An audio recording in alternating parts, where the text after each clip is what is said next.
Nós voltamos a falar sobre conflitos da vida e esta é a 41ª mensagem sobre esse tema. E o tema específico desta manhã, que começamos hoje, não devemos terminar porque não vai ser possível, mas é um dos mais importantes de toda a série que nós temos trazido aos irmãos, e o nosso assunto é cultivando a transparência. O apóstolo Paulo disse que há duas armas essenciais para nós vencermos a batalha espiritual, e elas são fé e uma consciência limpa. 1 Timóteo 1:18-19 diz assim: Timóteo, meu filho, dou-lhe esta instrução, segundo as profecias já proferidas a seu respeito, para que, seguindo-as, você combata o bom combate, mantendo a fé e a boa consciência que alguns rejeitaram e por isso naufragaram na fé. Se nós rejeitarmos a fé, aliás, se nós rejeitarmos uma boa consciência, nós vamos naufragar na fé. Não há como exercer fé sem uma consciência limpa. Muitos de nós temos deixado essas duas armas. A primeira só pode ser usada se houver a segunda. Ou, se quisermos inverter, não pode haver fé sem uma consciência limpa. A não ser aquela que nós depositamos em Cristo pela primeira vez, para que, crendo nele, nós tenhamos os nossos pecados perdoados. E aí sim, temos uma boa consciência. Mas, fora isso, na nossa vida diária, é preciso que nós mantenhamos uma boa consciência para que nós, então, tenhamos fé em todos os aspectos da nossa vida. Lercoy diz que esta era uma descrição clara. Aliás, ele declarou antes que muitas vezes nós, como crentes, permitimos que o navio naufrague indo de encontro às rochas. Isso acontece, como já falamos, quando temos uma consciência culpada. Ele diz que essa era uma descrição clara da sua vida como pastor no início da sua vida. Ele disse que se esforçava tanto tentando viver a vida cristã, querendo que as pessoas dedicassem inteiramente suas vidas a Cristo, mas isso não resultava em nada dentro dele. Ele então pensou que se pregasse mais duramente, estudasse mais arduamente, de alguma maneira ele conseguiria ver melhores resultados. Mas quanto mais ele se esforçava, mais frustrado ele se sentia. A consciência limpa significa termos uma transparência com outras pessoas. Significa que nós não devemos ter nada a esconder. É como se as pessoas pudessem nos ver sem roupa. Só que nós não estamos falando de ver-nos fisicamente, estamos falando de ver-nos como realmente nós somos. E significa que você, para ser transparente, não pode ter temor de esconder, não pode esconder nada. É uma vida transparente mesmo, em que você não tem nada de que se envergonhar.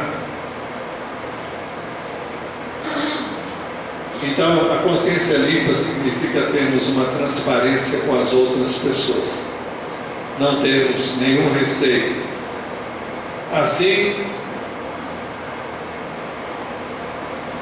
haverá uma transparência em nós, de modo que eu não tenha receio que alguém aponte em mim alguma falta, porque eu já terei confessado e deixado. Em outras palavras, ter uma consciência limpa implica em não ter rabo preso. implica em não ter nada sem ser resolvido. Implica em que eu não deixei nada para trás sem resolver. Quando nós perguntamos, será que há alguma coisa no meu passado que cada vez que eu paro para meditar, volta à minha memória, à minha lembrança, e que eu gostaria que nunca tivesse acontecido? Eu vou repetir, será que há alguma coisa no meu passado que cada vez que eu paro para meditar, volta à minha memória, à minha lembrança, e que eu gostaria que nunca tivesse acontecido? A minha primeira resposta, quando eu interrogo assim a mim mesmo, é que existem inúmeras coisas, quem sabe centenas de coisas, que nós gostaríamos que nunca tivessem acontecido conosco. Com certeza eu teria muitas coisas. Se eu pudesse reescrever minha vida, eu a reescreveria de modo totalmente diverso. Larry disse que sempre reagia de maneira violenta contra a ideia de começar a escavar o seu passado. De fato, ele tinha a ideia de que ninguém iria penetrar nas profundezas de si mesmo. Ele havia sido educado nos estudos escolares que fez, de que a consciência é um terreno muito perigoso, e que por isso deveríamos deixá-la de lado. Todos nós sabemos que Satanás tem interesse em gerar medo em nós, para que não usemos a arma que geraria realmente uma vida dinâmica em nós. E essa arma que eu estou me referindo é uma consciência limpa. Paulo se esforçava para ter uma consciência livre de ofensas. Atos 24:16, ele diz: por isso procuro sempre conservar minha consciência limpa diante de Deus e dos homens. Procuro sempre conservar minha consciência limpa diante de Deus e diante dos homens. Essa é uma preocupação que eu e você temos que ter continuamente.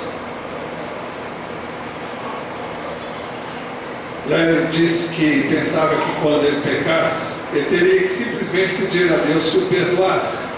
Isso não é mentira, não, é verdade. Ele então pedia a Deus que o perdoasse, e muitas vezes, em muitas áreas, ele se sentia perdoado. Todavia, havia outras áreas em que ele pedia a Deus que o perdoasse, mas ele não se sentia perdoado. Ele não tinha consciência desse perdão. Ele mencionou que uma das questões era relacionada a um dinheiro que ele havia roubado na sua adolescência. Quantos aqui lembram desse fato? Alguém lembra quando nós mencionamos? Ele se lembra de que por 2 vezes, enquanto estava estudando a Bíblia, isso voltava sempre à sua mente. Então ele se ajoelhava e ele clamava com base na 1 de João, capítulo 1, versículo 9, que diz assim: se confessarmos os nossos pecados, ele é fiel e justo para nos perdoar os nossos pecados e nos purificar de toda injustiça. Porque isso ele fazia. Ele também orava sobre aquele assunto e sobre esse pecado. Ele dizia: Senhor, tu disseste que se eu pedisse perdão, tu me perdoarias, mas eu não me sinto perdoado. E naturalmente a tua palavra afirma que tudo que nós semeamos, nós ceifaremos. Ele dizia para Deus. E então eu creio que terei que carregar esse fardo pelo resto da vida. Com quem diz: eu fiz o mal e agora eu vou ter que arcar com as consequências disso até o fim. O que ele não reconhecia, o que ele não entendia, o que ele não compreendia naquele tempo, é que se ele ofendeu o seu próximo, ele deveria ir até o próximo para consertar a situação com ele. E era isso que ele não tinha feito ainda.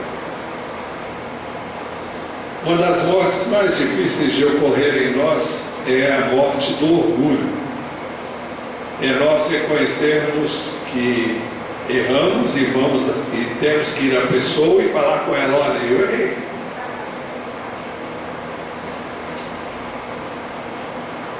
A nossa mente procura encobrir o nosso orgulho. Ela encobre as nossas faltas. É um mecanismo de defesa. Ela procura levar-nos a esquecer de que certas coisas que aconteceram,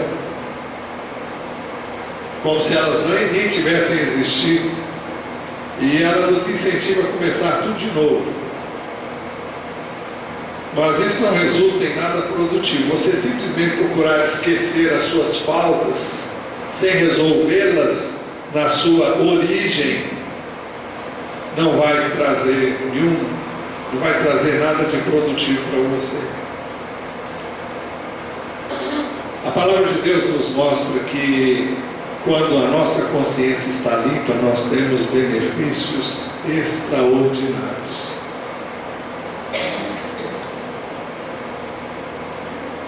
A consciência limpa pode tornar o nosso ministério mais impactante, mais significativo. Segundo Coríntios 4:1-2, o apóstolo Paulo fala sobre isso, dizendo: portanto, visto que temos este ministério, ele se referia ao ministério que Deus havia dado a ele, pela misericórdia que nos foi dada, não desanimamos. Antes, renunciamos aos procedimentos secretos e vergonhosos. Não usamos de engano, nem torcemos a palavra de Deus. Ao contrário, mediante a clara exposição da verdade, recomendamos-nos a consciência de todos diante de Deus. O que Paulo está dizendo aqui é que ele não tinha nada de que pudesse se envergonhar, porque não havia nada sem ter sido resolvido. Ele foi perseguidor da igreja e teve um encontro com Jesus que mudou totalmente a sua vida. Ele se arrependeu de ter agido assim, se converteu inteiramente ao Senhor e agora tinha uma consciência limpa. Também ele alega que ele renunciava a procedimentos secretos. O que são esses procedimentos secretos? São coisas que você faz ocultamente, são coisas que você faz escondidamente. E você tem a ideia de que ninguém está vendo você fazer aquelas coisas. São coisas vergonhosas. São coisas que normalmente a gente faz longe das pessoas e que nós não faríamos nem gostaríamos que elas soubessem que nós as fazemos. Então ele diz: renunciamos aos procedimentos secretos e vergonhosos. Ele diz: não usamos de engano, não tentamos ludibriar as pessoas, não procuramos enganar as pessoas, não torcemos a palavra de Deus, nem torcemos a palavra de Deus. Ele diz: ao contrário, mediante a clara exposição da verdade, recomendamos a consciência de todos diante de Deus. A consciência limpa nos permite apresentar nossas petições a Deus com confiança. Hebreus 10:19 diz assim: portanto, irmãos, temos plena confiança para entrar no Santo dos Santos, pelo sangue de Jesus, por um novo e vivo caminho que Ele nos abriu por meio do véu, isso é, do seu corpo. Temos, pois, um grande sacerdote sobre a casa de Deus. Então ele está falando da obra redentora de Jesus feita por nós, para que nós pudéssemos entrar com confiança diante de Deus. Então ele diz assim no verso 22: sendo assim, aproximemo-nos de Deus com o coração sincero e com plena convicção de fé, ao exercício da fé, sabendo que é você chegar diante de Deus, saber que Ele vai te ouvir, que Ele vai te receber, que Ele vai te acolher. O que você pedir, se estiver de acordo com a palavra dele, Ele vai te atender.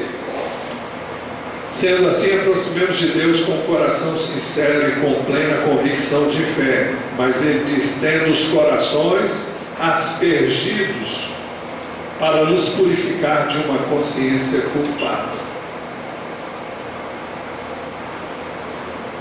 A aspersão é através do sangue de Cristo. Através dele nós temos as nossas culpas perdoadas, nossos pecados perdoados, e nós ficamos sem culpa. Mas não podemos nos esquecer que não temos que confessar só a Deus, temos que confessar também aquele a quem ofendemos, aquele a quem enganamos, aquele a quem ludibriamos, aquele contra quem erramos, seja quando tenha sido isso. Sendo assim, aproximemos de Deus com um coração sincero e com plena convicção de fé, tendo os corações aspergidos para nos purificar de uma consciência culpada e tendo os nossos corpos lavados com água pura, que é uma alusão ao batismo. E a alusão fala de uma pessoa que conhece a Jesus, que é perdoada através do seu sangue, mas que deve se aproximar dele com uma consciência limpa, para que a sua consciência culpada seja purificada. Se eu pequei contra Deus, vou pedir perdão a Deus, e sempre todo pecado contra as pessoas é também contra Deus, embora existam pecados que só são contra Deus. Os 10 mandamentos, os 4 primeiros são contra Deus. Se eu pecar, se eu transgredir, eu estarei pecando contra Deus. Os outros 6 são contra as pessoas. E todas as vezes que eu deixo de amar as pessoas, eu estou pecando contra meu irmão, eu estou pecando contra Deus. Porque Deus é amor. Mas a consciência limpa nos faz saber que fomos purificados dos nossos pecados. Hebreus 9,14 diz assim: quanto mais o sangue de Cristo, que pelo Espírito Eterno se ofereceu de forma imaculada a Deus, purificará a nossa consciência de atos que levam à morte, para que sirvamos ao Deus vivo.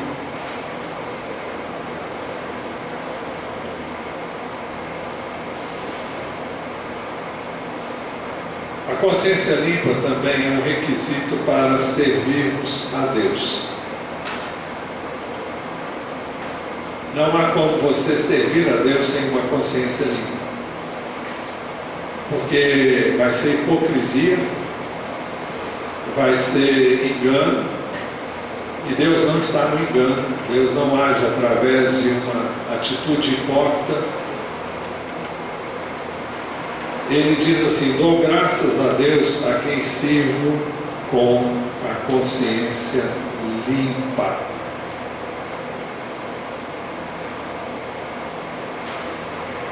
Eu e você temos que ter uma consciência limpa para servir o Senhor. A consciência limpa vai permitir que eu e você reproduzamos o amor genuíno. Escrevendo a Timóteo, Paulo diz assim: o objetivo dessa instrução é um amor que procede de um coração puro, de uma boa consciência, de uma fé sincera ou de uma fé verdadeira. Alguns se desviaram dessas coisas, voltando-se para discussões inúteis, querendo ser mestres da lei, quando não compreendem nem o que dizem, nem as coisas acerca das quais fazem afirmações tão categóricas. O que Paulo está querendo dizer a Timóteo é que existem pessoas que gostam de discutir, gostam de argumentar, gostam de racionalizar o seu procedimento, e buscam até base bíblica procederem dessa maneira, mas essas pessoas estão negligenciando coisas essenciais, porque de que adianta você até citar a Bíblia, eu e você citarmos a Bíblia, se nós fizermos isso sem amor? O objetivo dessa instrução é o amor que procede de um coração puro. Para exercer amor, nós precisamos ter um coração puro. O que é um coração puro? É um coração purificado, através de uma boa consciência, através da fé em Jesus, que através do seu sangue nos purifica de todo pecado e de toda a transgressão. Então, eu não tenho que provar a ninguém que eu estou certo, eu não tenho que provar a ninguém que o meu ponto de vista é melhor do que o seu. Eu tenho que viver aquilo que eu creio, e eu tenho que viver isso em amor, tendo uma consciência limpa diante de Deus, tendo um coração puro, exercendo uma fé genuína na palavra de Deus, como regra de fé e prática para a minha vida. Mas eu não tenho que argumentar nada com ninguém. Eu tenho que viver. Nosso alvo final é o amor. Como é que nós demonstramos esse amor? Repito, tendo um coração puro, tendo uma vida e pensamentos puros.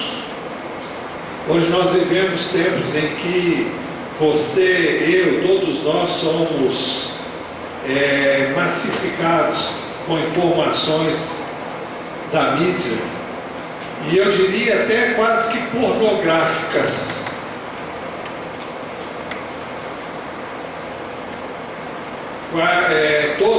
Quase grande parte dos anúncios de matéria publicitária usa figuras de mulheres desnudas e até alguns homens musculosos e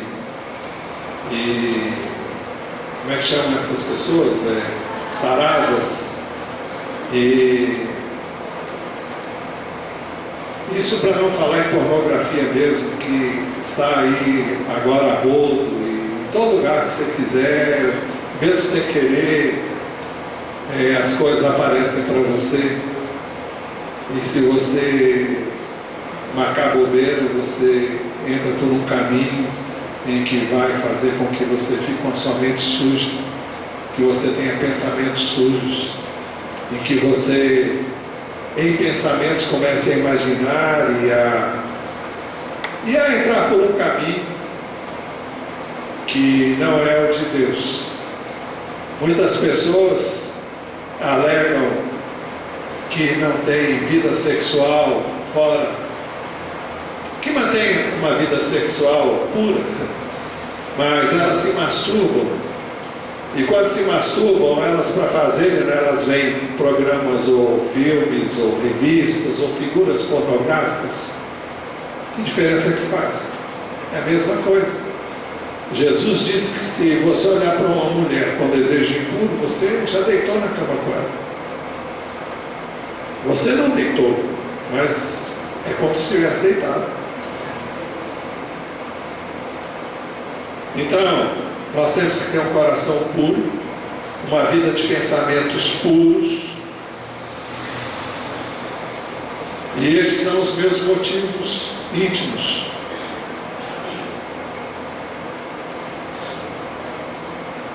Isso vai gerar uma consciência limpa. Isso significa um relacionamento adequado com o meu próximo. E ainda uma fé sincera, uma fé autêntica, uma fé verdadeira. Quando estamos prontos a pagar o preço de uma consciência limpa, então Deus poderá desenvolver em nós, seja você homem, seja você mulher, o que Ele deseja que eu e você sejamos. A consciência limpa também nos permite compartilhar a nossa fé com outros. Estejam sempre preparados para responder a qualquer pessoa que lhes pedir a razão da esperança que há em vocês. Contudo, façam isso com mansidão e respeito, conservando boa consciência, de forma que os que falam maldosamente contra o bom procedimento de vocês, porque estão em Cristo, fiquem envergonhados de suas calúnias. Se você não tem uma consciência limpa, você não vai nem abrir a sua boca. Por uma razão bem simples, você sabe que Deus não vai agir através de... Primeiro que você não tem vontade de falar. Segundo, você tem medo de falar porque não vai ter o respaldo de Deus, porque você está vivendo uma vida de pecado.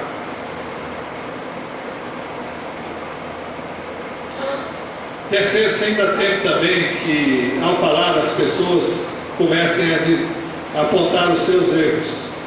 E não é que nós não os tenhamos. Não há problema em errar.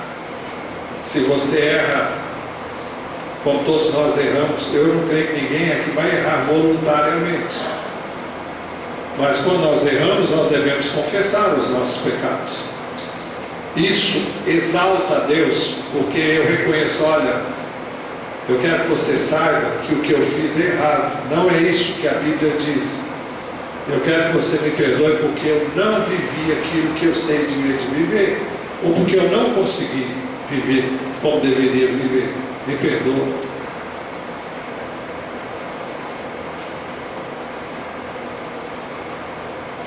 Ele diz que, contudo, façam isso com mansidão. Isso implica em não discutir, em não argumentar, e respeito, conservando boa consciência.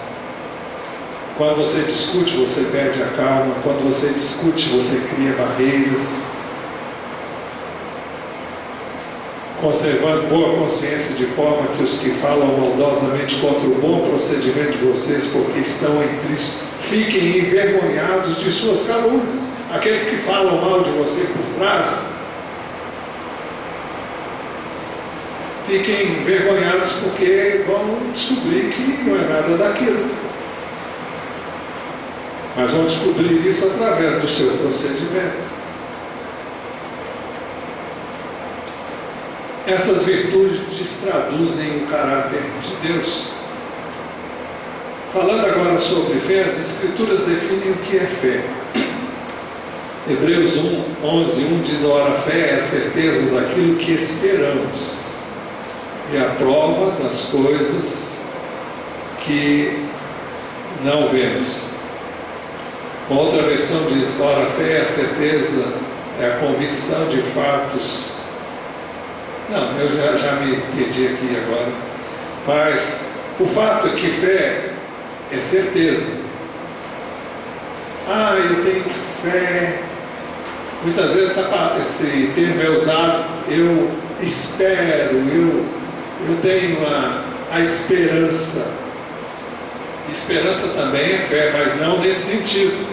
Fé é certeza daquilo que eu e você esperamos.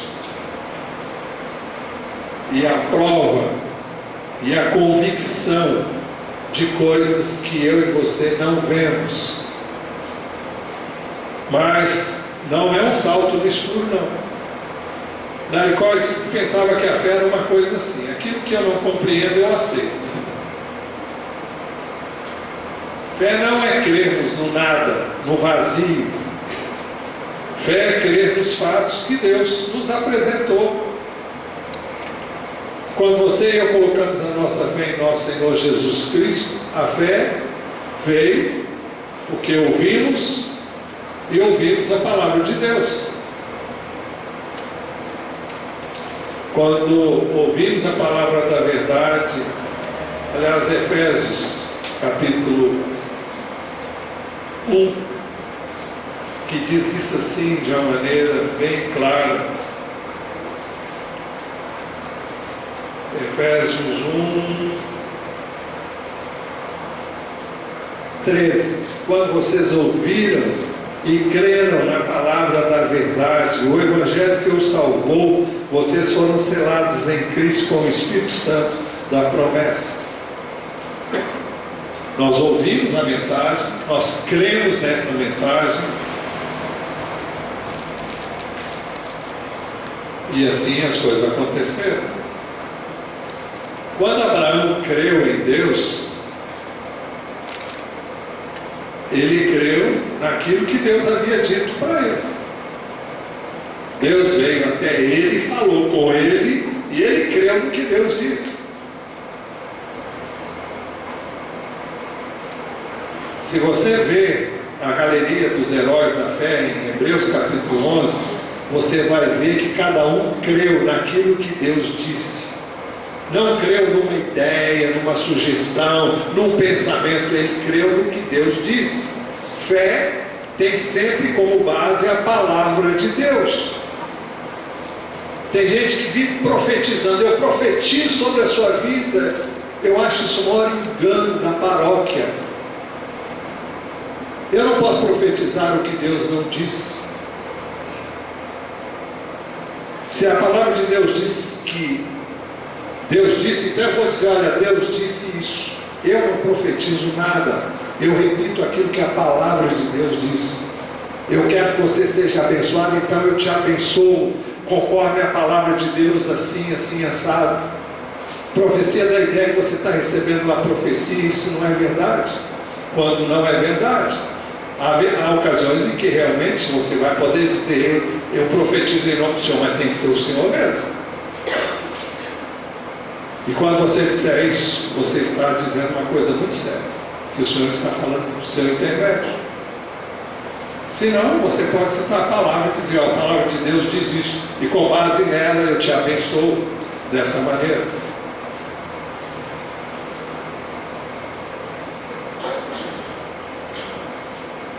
Colocamos nossa fé em Jesus Cristo porque cremos no que a Bíblia diz acerca dele. E em nossa consciência temos o testemunho da verdade. 1 de João 5, 9 a 13 diz assim: nós aceitamos o testemunho dos homens, mas o testemunho de Deus tem maior valor. Pois é o testemunho de Deus que ele dá acerca de seu Filho. Eu vou repetir, nós aceitamos o testemunho dos homens, mas o testemunho de Deus tem maior valor. Pois é o testemunho de Deus que ele dá acerca do seu Filho. Como é que Deus dá esse testemunho? Primeiro através da palavra dele, depois ele testemunha com o nosso espírito, e a nossa consciência comprova que isso é verdadeiro. Jesus diz, as minhas ovelhas ouvem a minha voz, eu as conheço e elas me seguem. Quem é que vai ouvir e vai crer e vai seguir? As ovelhas dele. Quem são eu não sei. Mas quando o Espírito de Deus trouxer a impressão sobre a pessoa que realmente, eu não estou dizendo que foi predestinada para a salvação, mas Deus sabe quem é. Aquele que crê nessa palavra, aquele que entender essa palavra, ele vai haver testificação dele de que isso é a verdade, ele vai crer e ele vai ser salvo. Nós aceitamos o testemunho dos homens, mas o testemunho de Deus tem maior valor, pois é o testemunho de Deus que ele dá acerca de seu Filho. Quem crê no Filho tem em si mesmo esse testemunho, tem em si mesmo esse testemunho. Quando você crê na palavra, há o testemunho do Espírito, do seu Espírito, e a sua consciência atesta que isso é a verdade, porque a sua consciência está no seu Espírito, a consciência é a voz do seu Espírito.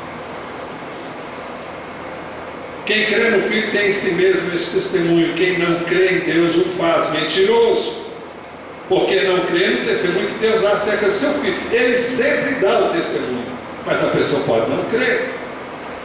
E esse é o testemunho. E essa é a palavra também. Deus nos deu a vida. Deus nos deu a vida eterna, e esta vida está no seu Filho. Esse é o testemunho de Deus.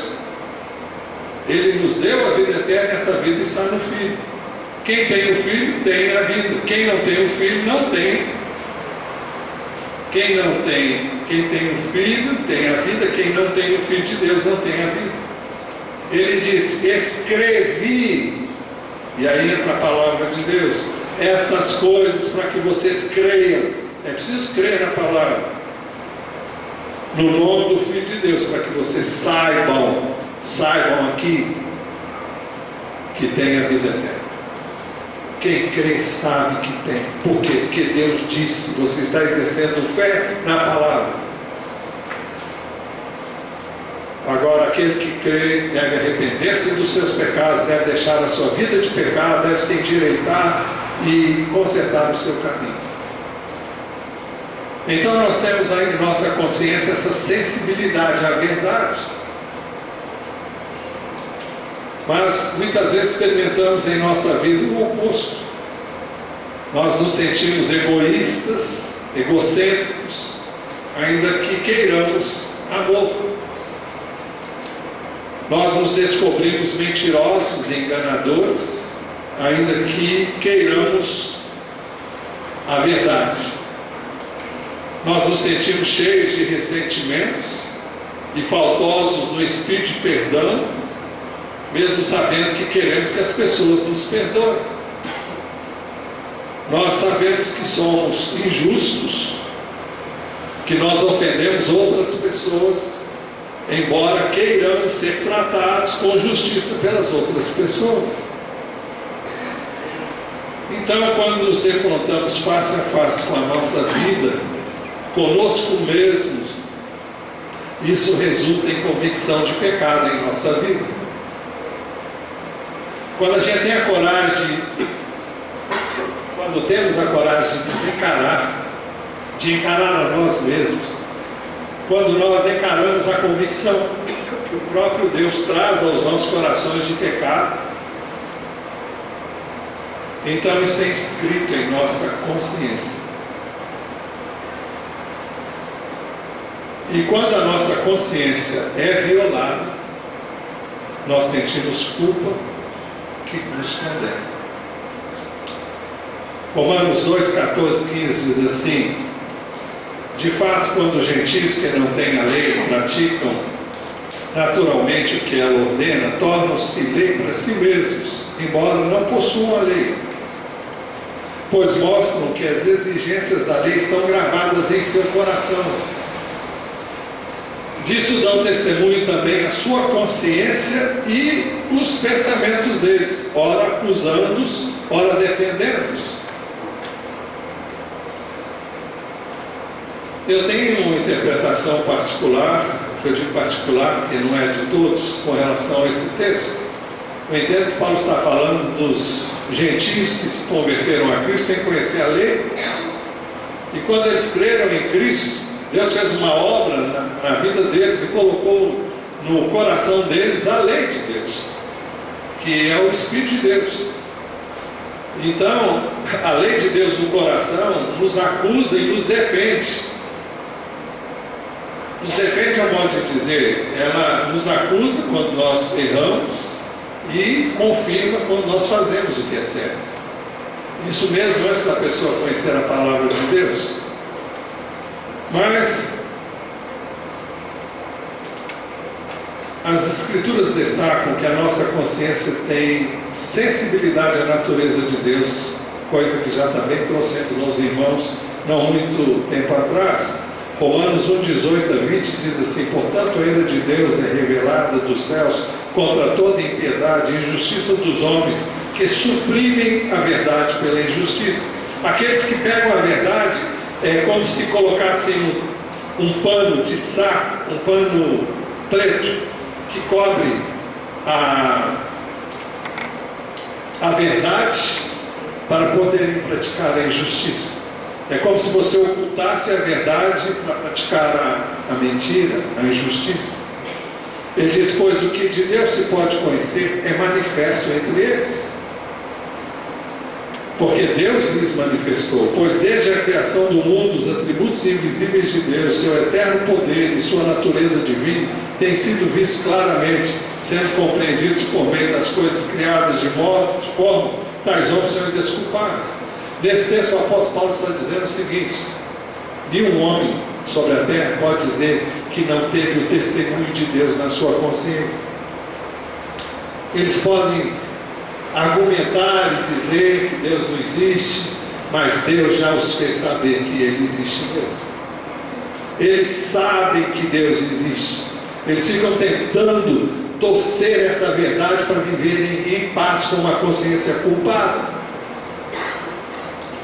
Mas eles sabem e eles não vão ter desculpa no dia que Deus os julgar. Então cada pessoa tem a sua consciência, por isso podemos pregar o Evangelho a todo mundo. João 9 diz assim: estava chegando ao mundo a verdadeira luz, é uma referência a Jesus, que ilumina todos os homens. Uma outra versão diz assim: estava chegando ao mundo a verdadeira luz.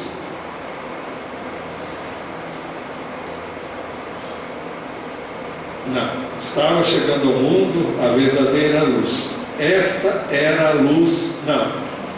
Esta era a luz verdadeira que ilumina todo homem que vem ao mundo. De uma ou de outra forma quer dizer a mesma coisa. Jesus é a luz verdadeira e Ele traz iluminação, traz entendimento e traz o testemunho, a consciência de todo homem quanto à sua autenticidade e veracidade. As pessoas podem crer ou não. O nosso espírito opera por meio do princípio da fé. Nós exercitamos fé o tempo todo. Quando vocês vieram aqui hoje e assentaram-se nesses bancos, vocês assentaram-se, descansaram neles, porque vocês creram que Ele pode suportar vocês. Se vocês não crescem, vocês iam sentar assim meio. Será? Quando você está dirigindo aí fora, embora a gente viva num mundo de loucos, você tem fé que Deus vai guardar você para que o outro não venha e bata em você. Léo disse que sempre que ele disse que em todo tempo, quando ele está dirigindo, ele lembra que ele é propriedade de Deus.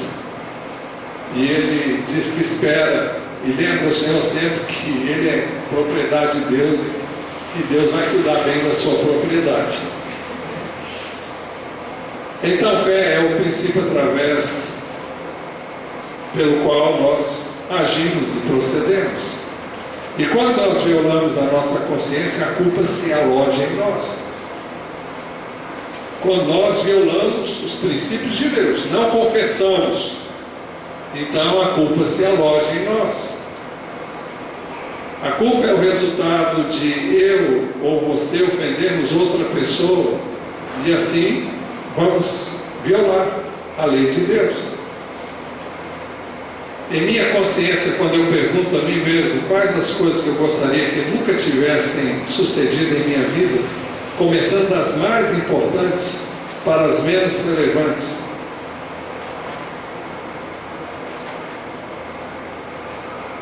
Larry Cordes que fez essa lista uma vez quando ele estava dirigindo o carro. E ele diz que a nossa mente tem um arquivo com todas as nossas culpas. E a primeira coisa que lhe ocorreu, que ele gostaria que nunca tivesse acontecido com ele, é que ele era o fato de ele ter se casado com a sua esposa. Nessa época ele vivia a trancos e barrancos com ela. A segunda coisa que lhe ocorreu foi o dinheiro que ele havia roubado na sua adolescência. A terceira coisa foram duas moças a quem ele havia defraudado, ofendido, porque o seu padrão de relacionamento com elas não tinha nada a ver com a palavra de Deus. A quarta coisa que lhe ocorreu foi uma certa discussão que ele teve com um diácono. E a quinta coisa foi um problema que ele teve com seu irmão. Quando nós não queremos lidar com um problema, nós o encobrimos. E Deus trabalha visando gerar em nós convicção de pecado. E quando nós não estamos dispostos a responder ao mover de Deus, lidando com o problema, a convicção de pecado se transforma em culpa. Veja, a convicção de pecado é para você confessar, resolver a situação. Você tem que resolver com o irmão, vai lá, resolve com o irmão e depois resolve com Deus. Agora, se você não faz isso, você vai conviver com uma mente culpada. E essa culpa gera em nós uma atitude condenatória. Então eu começo a me preocupar com todos os problemas insignificantes que existem na minha vida.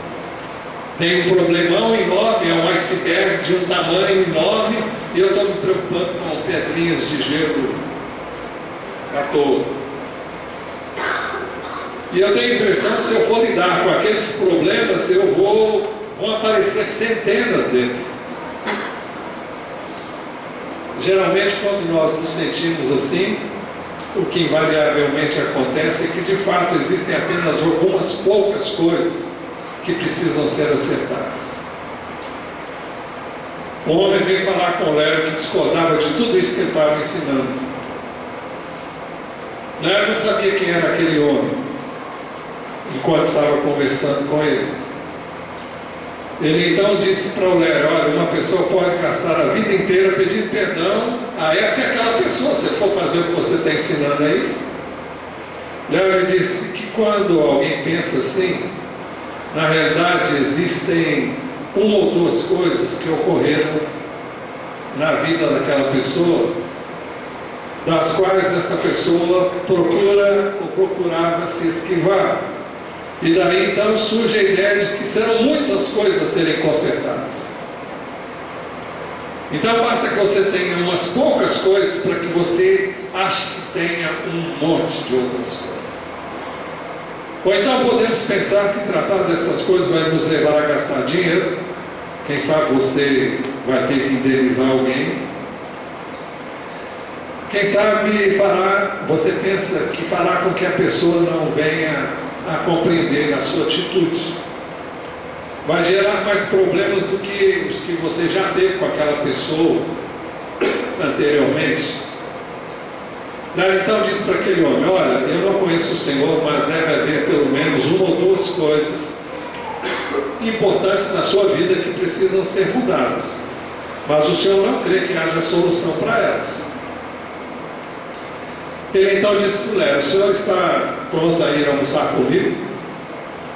Léo aceitou o convite a ouvir esse homem. E esse homem era muito rico, e ele havia roubado algumas pessoas, e custou a ele $35 mil, equivale a importância equivalente a quase 100 e poucos mil hoje, endireitar essas coisas. Mas ele se dispôs a assumir a responsabilidade e essas obrigações. Então ele foi a duas pessoas a quem ele havia lesado para lhes pedir perdão, porque eram só essas as duas coisas. Ele achava que tinha centenas.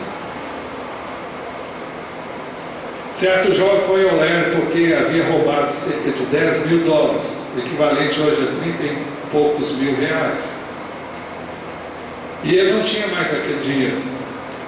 Ele foi à casa de uma das pessoas a quem ele havia roubado e confessou: olha, eu roubei a você, eu não tenho dinheiro agora para repor, mas estou trabalhando e esta é a quantia que eu posso pagar. Vou pagar certa quantia a cada semana, até que eu tenha liquidado o meu débito.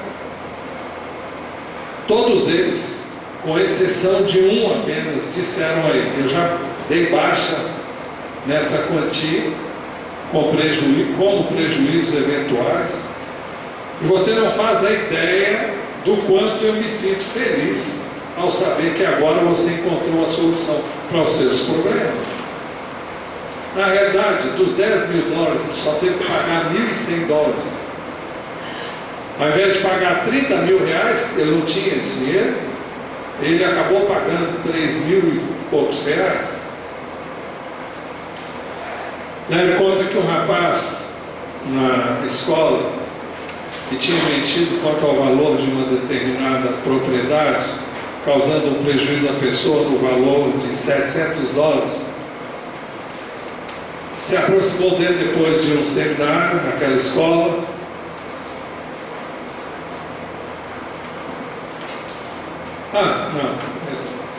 Falei de modo errado.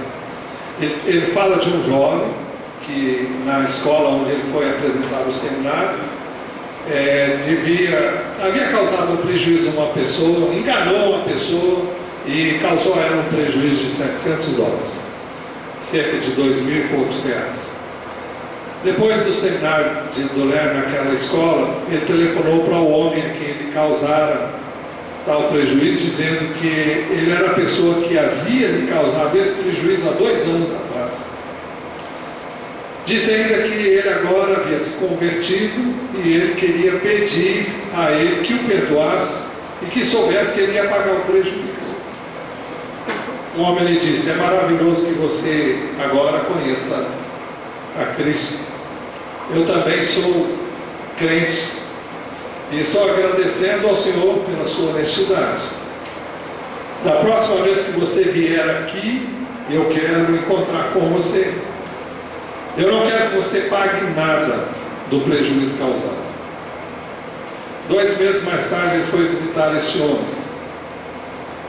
E o Senhor uniu o coração dele ao coração desse homem, de tal modo que aquele homem ainda lhe deu dinheiro para ajudar no custeio dos seus estudos, sem que ele tivesse pedido nada. Outro jovem procurou o Ler porque havia roubado mercadorias.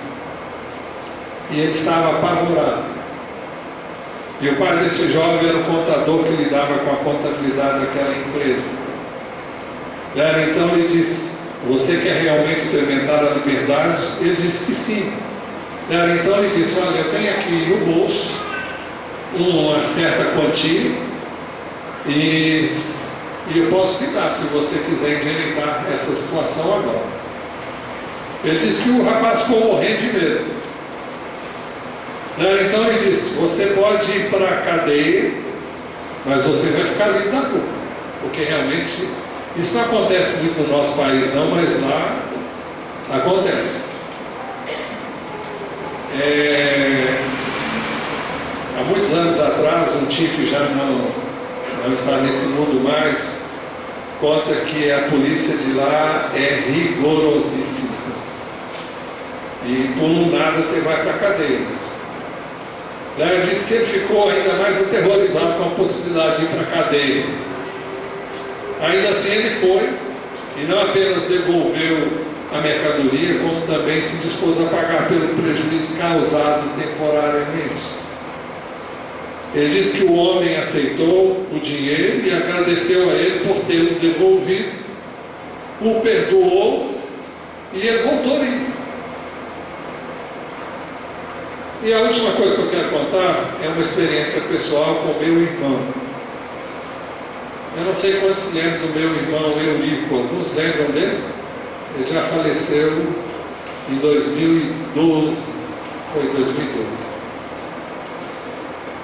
E ele trabalhou, já contei isso para vocês, se vocês se lembrarem. Ele trabalhou num hotel que pertencia ao meu tio, lá em Belo Horizonte, Hotel Continental. Não sei se você lembra desse hotel. E ele trabalhou lá há vários anos para ele, trabalhava na portaria, recebia dinheiro e lidava com todo o dinheiro que entrava e saía lá. E um dia, ele não era crente nessa época, ele apanhou uma diária de um hóspede que achou que estava precisando e pegou. Quando ele se converteu mais tarde, ele assistiu um seminário do Larry Coy, lá em Belo Horizonte, e ele então fez a lista que o Larry Coy recomendou que a gente faça para ver as coisas que você tem que acertar com alguém. E ele disse: olha, eu preciso ir lá e pedir perdão para o nosso tio Zé. E E eu falei, você vai? Ele falou, vou. E ele foi. Chegou lá, encarou meu tio. O meu tio não era crente, e eu creio que morreu sem ser. Pelo menos eu não sei, de nada, só Deus sabe. Mas ele foi lá e contou, olha, trabalhei para você, mas houve um dia, durante o tempo que eu aqui, que eu tirei esse valor. Eu agora sou crente e eu fiz um cheque, calculei juros e correções, e a correção monetária, naquela época tinha correção monetária, do valor que eu tirei de você e está aqui.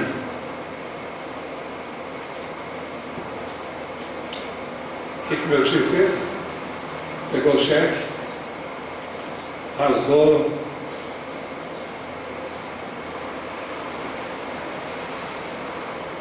ficou maravilhado com a atitude do irmão.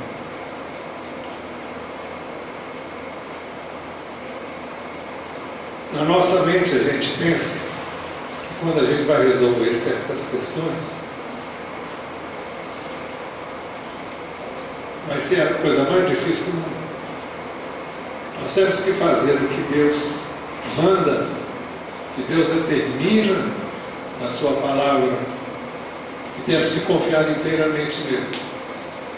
Podemos ir para a cadeia? Podemos sofrer as consequências do erro cometido? Podemos.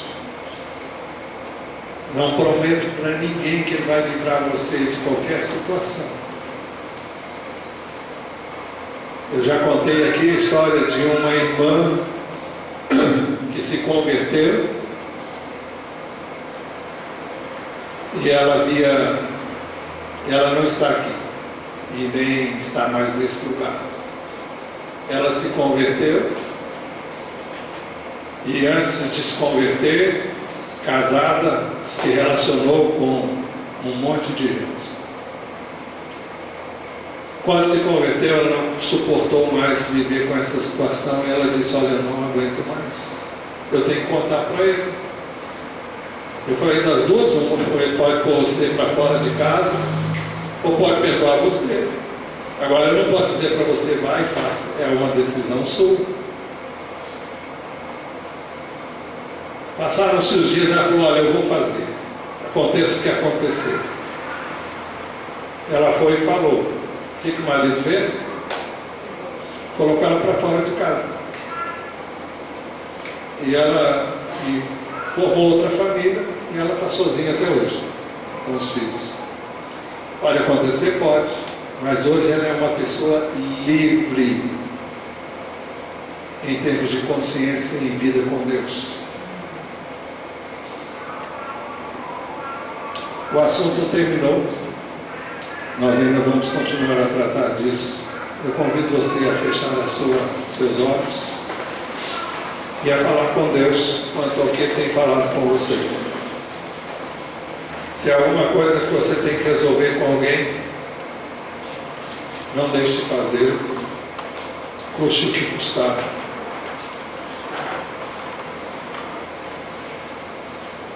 Não há preço para uma consciência limpa.